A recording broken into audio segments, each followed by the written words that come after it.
Hello and welcome. I'm Anand Naidu. Thanks for joining us. We begin with a new development in the search for the missing Malaysia Airlines Flight 370. On Wednesday, China's State Administration for Science, Technology and Industry for National Defense announced that one of their satellites picked up images of 3 suspected floating objects in the sea. They say it may be the crash site of the airliner. The agency says that the coordinates are in waters northeast of where Flight 370 took off from, that's Kuala Lumpur, and south of Vietnam. Well, for more on these latest developments, I'm joined now by CCTV's Nathan King. Nathan?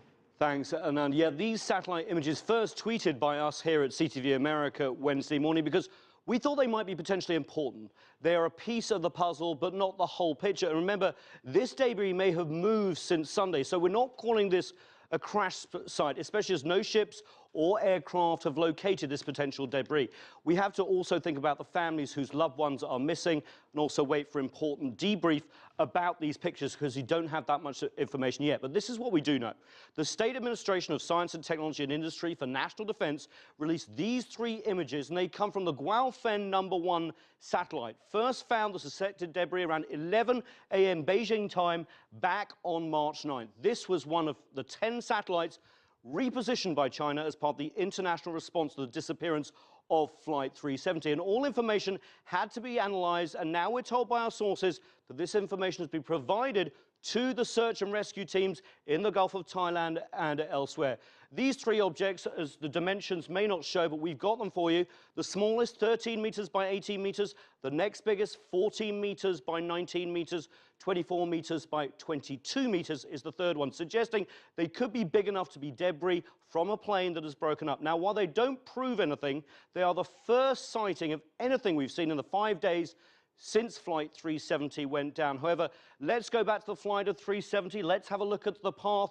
Now, before the speculation of where the plane may have ended up, on other networks, we do know that the aircraft's transponder stopped working just as it left the Malaysian peninsula, heading towards the South China Sea in the Gulf of Thailand en route to Vietnam. Final destination, Beijing. Now, if confirmed, this will call into question Malaysian sources that said the plane may have turned back over Malaysia and heading to the Straits of Malacca towards Indonesia and East Timor. Now, it's light over the South China Sea now. Obviously, all efforts will be concentrating on this area. One last word, by the way, on our reporting here. This is the tweet that we put out before anyone else here in America. It's the original tweet from this morning showing the photos. What it also says is verification in progress. This basically means we do not know this is debris. We cannot necessarily speculate, but the fact that the Chinese government have put this out suggests they think there's something, and we wanted to bring you the news as quickly as possible. Anand? Nathan, if these images are indeed debris, what does that suggest? I think it suggests several things. It could narrow the search area. Remember, this search area expanded to over 40,000 square kilometers of sea and land. This is also a relatively shallow area, 90 meters deep or so, the Gulf of Thailand. It would also renew the idea of a sudden catastrophic failure, a plane sticking to its flight plan and then suddenly goes off the radar, potentially disintegrating. That, of course, would not rule out foul play or terrorism. But, of course, we cannot speculate at this stage. But lots more news to come from these images. I'm sure there's lots more to come. Thanks, Nathan. Nathan King there reporting.